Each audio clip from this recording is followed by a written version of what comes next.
Wandavision series finale happened, and no spoilers. This is gonna be my overall impression of the series itself.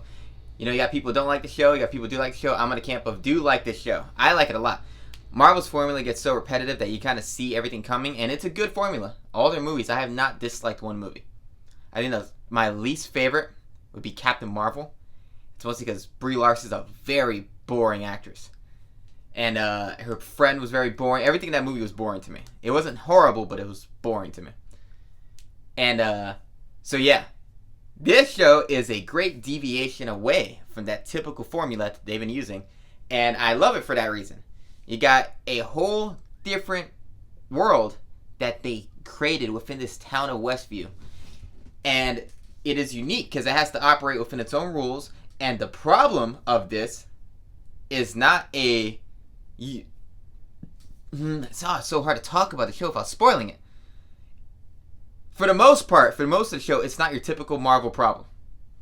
It's a very different problem. For the majority of the episodes, you're like...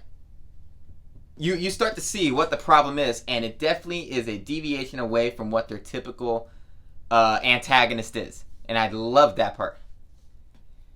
There are things about the show I don't like, and I don't think it wows you a lot. Like, I don't think it has any moment that really blows you away. There's no like, wow, I cannot believe I got to analyze this, and what is this going to lead? How is this going to impact the universe? There's a lot of things that I'm like... For the most part, everything that happens in the show, I feel like stays strictly within the confines of the show and doesn't impact the rest of the cinematic universe. So it needed a little bit of that. I wish I had something that was just like gonna blow me away, because you're like, how is this gonna affect every other element that we have previously seen? But I still like the show. I thought it was funny. It was interesting and brave.